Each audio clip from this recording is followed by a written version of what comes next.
Donald Trump इस बात को बाखूबी समझ रहे हैं कि उनकी जान को बड़ा खतरा है। ट्रंप पत्रकारों से बोल चुके हैं कि ईरान की हिट लिस्ट में मैं नंबर 1 हूं। दरअसल एक दिन पहले नाटो समिट से जब ट्रंप लौट रहे थे तो बीच रास्ते में उनका विमान बदल दिया गया। तब से बहस छिड़ी है कि आखिर ऐसा क्या था जिसके कारण ट्रंप के विमान को अचानक बदलना पड़ा। हम आपको पूरी कहानी समझाते हैं और विदेशी मीडिया इस बारे में क्या कह रही है ये भी बताएंगे। बुधवार को एक रिपोर्टर ने ट्रंप से पूछा कि क्या प्लेन बदलने का संबंध ईरान के साथ फिर से शुरू हुए टकराव से है। जवाब में ट्रंप बोलते हैं कि ईरान की किलिंग लिस्ट में मैं नंबर 1 पर आता हूं। इसके बाद जब ट्रंप ब्रिटेन के ज्वाइंट बेस एंड्रयूज के लिए जेट में यात्रा कर रहे थे तो ट्रंप से फिर पूछा गया कि क्या उन्हें एयरफोर्स 1 पर ईरान के किसी भी बड़े खतरे और विश्वसनीय खतरे के बारे में पता चला है। राष्ट्रपति ने रिपोर्टर से कहा कि खैर मुझे तो हर वक्त खतरा रहता है, मैं उनकी लिस्ट पर नंबर 1 पर हूं, आपसे भी पहले, लेकिन अगर मैं मारा गया तो आप भी मारे जाएंगे। शायद किसी दिन आप अपना पेशा बदलना चाहें। प्लेन में पत्रकारों से बातचीत शुरू करते हुए राष्ट्रपति ने कहा कि आप तक आने के लिए मुझे काफी चलना पड़ा। यह नॉर्मल दूरी से लगभग 3 गुना ज्यादा है जो हम पहले तय करते थे। उम्मीद है आपको यह पसंद आया होगा। न्यूयॉर्क टाइम्स के मुताबिक सीक्रेट सर्विस की सलाह पर जेट को बदलना पड़ा था। पहली बात तो यह रही। कतर के जेट की क्षमताओं के बारे में जानकारी रखने वाले अननोन सोर्सेस का हवाला देते हुए रिपोर्ट में बताया गया है कि इसमें एयरफोर्स 1 वाली सभी सुविधाएं मौजूद नहीं थी। रिपोर्ट्स में यह भी बताया गया है कि प्लेन बदलना सीक्रेट सर्विस द्वारा सुझाया गया एक एहतियाती कदम था, न कि ईरान से किसी खास खतरे के कारण। भले ही ट्रंप की फ्लाइट चेंज को एहतियाती कदम बताया जा रहा हो, मगर तुर्की से लौटते वक्त ईरान और अमेरिका के रिश्ते जो है वो भयंकर तनावपूर्ण थे।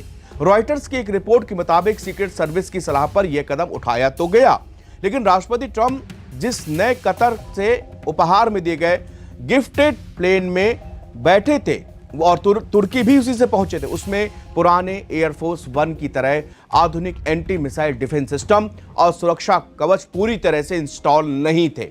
ट्रंप की जिद थी कि वो कतर से तोहफे में मिले इस विमान से ही यात्रा करेंगे ताकि दुनिया को ये दिखाएं कि देखो कितना बड़ा तोहफा उनको किसी देश ने दिया है।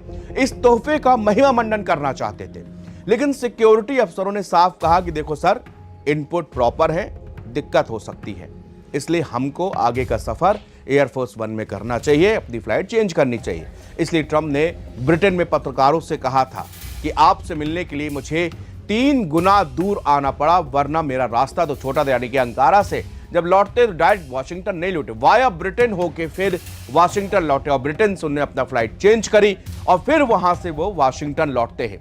एक रिटायर्ड CIA ऑफिसर और MS नाउ के सिक्योरिटी एनालिस्ट मार्क पॉलिमोरोपोलोस ने ट्वीट किया है कि ट्रंप के दिखावे वाले प्रोजेक्ट के बजाय, इस बात पर गौर करिएगा, उन्होंने लिखा है कि ट्रंप के दिखावे वाले प्रोजेक्ट की बजाय वहां पर सीक्रेट सर्विसेज और यूनाइटेड स्टेट एयरफोर्स की बात मानी गई और कहा यह प्लेन अभी भी जो गिफ्टेड प्लेन है जो कतर ने गिफ्ट किया है, अभी विदेश यात्रा के लिए पूरी तरह से तैयार नहीं है। बाइडेन के प्रशासन में एयरफोर्स सेक्रेटरी रहे फ्रैंक कैंडल ने भी पिछले हफ्ते MS नाउ को बताया था संभव है कि इस प्लेन के लिए एयरफोर्स 1 के नॉर्मल सिक्योरिटी गाइडलाइंस में ढील दी गई हो, क्योंकि किसी विमान को एयरफोर्स 1 में तब्दील करने में आमतौर पर कई साल और अरबों डॉलर खर्च होते हैं। ट्रंप प्रशासन के एक अज्ञात सीनियर ऑफिसर्स ने MS नाउ से जोर देकर कहा कि प्लेन को सुरक्षित बनाने में कोई शॉर्टकट नहीं अपनाया गया है। ये उसी सुरक्षा प्रक्रिया से गुजरा है जिससे हर एयरफोर्स और FAA मानकों के मुताबिक गुजरता है और ये FAA प्रमाणित विमान है। एयरफोर्स के एक प्रवक्ता ने बोलते हैं कि हमें भरोसा है कि विमान पूरी तरह सुरक्षित है और राष्ट्रपति मिशन की जरूरतों को पूरा करने के लिए सबसे ज्यादा उसमें आधुनिक तकनीकों से पूरी तरह लैस है। डिलीवरी में तेजी लाने के लिए हमने दिखावट की बजाय मिशन की अहम जरूरतों को यहां पर प्राथमिकता दी है। ट्रंप एडमिनिस्ट्रेशन ने पिछले साल मई में तोहफे में मिले इस प्लेन को स्वीकार किया था। ट्रंप ने पिछले हफ्ते इस प्लेन से अपनी पहली उड़ान भरी जब वो नॉर्थ डकोटा में थियोडोर रूजवेल्ट प्रेसिडेंशियल लाइब्रेरी के उद्घाटन के लिए गए थे। एयरफोर्स का कहना है कि उसने प्लेन की सुरक्षा को बेहतर बनाने के लिए $400 मिलियन से खर्च किए, जबकि कुछ जानकारों का कहना है कि अनुमानित जो है $1 बिलियन इस पे खर्च हुआ होगा। इस जेट का मकसद एक अस्थायी एयरक्राफ्ट के तौर पर काम करना है कि ये परमानेंट राष्ट्रपति के उड़ने के लिए नहीं है। इसको ट्रंप तब तक इस्तेमाल कर रहे हैं जब तक कि बोइंग 2 नए कस्टमाइज प्लेन नहीं बना लेता।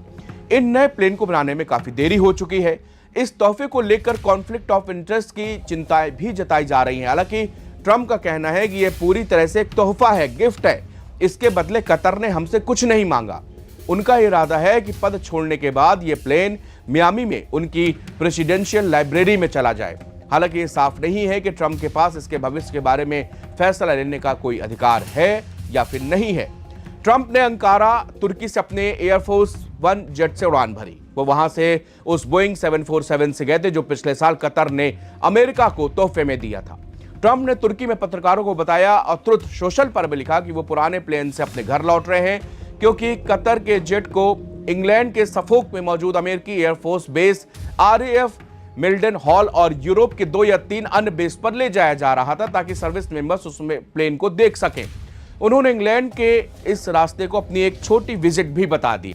न्यूयॉर्क टाइम्स के मुताबिक अंकारा, जहां पर नाटो समिट में शामिल हुए थे, ट्रंप की रवानगी बहुत तेजी से हुई, जल्दबाजी से हुई और टेक ऑफ से पहले प्लेन में मौजूद जितने भी लोग थे उनसे कहा गया कि भैया खिड़कियों की शेड बंद करो, पर्दे लगाओ और कोई जो है पर्दा नहीं खोलेगा। राष्ट्रपति को ले जा रहा पुराना जेट ब्रिटिश एयरफोर्स बेस RAF मिल्डन हॉल पहुंचा, जहां पर अमेरिकी एयरफोर्स के जेट पहले से मौजूद रहते हैं। वहां से वाशिंगटन तक जाने के लिए उनको नए जेट पर सवार किया गया। ट्रंप एडमिनिस्ट्रेशन ने तोहफे मिले जेट की सिक्योरिटी अपग्रेड, जिसमें आमतौर पर कई साल लगते हैं, का काम तेजी से पूरा किया है ताकि पिछले हफ्ते राष्ट्रपति को उसमें ले जाया जा सके। लेकिन इस बार पर चिंता जताई गई कि इसमें जरूरी डिफेंस सिस्टम नहीं है और इसी वजह से जब एजेंसीज को पता चला कि ट्रंप की इस विजिट पर खतरा हो सकता है और इसी कारण बताया गया कि भाई पहले आप ब्रिटेन जाइए, वहां से फिर आपको वाशिंगटन जाना पड़ेगा।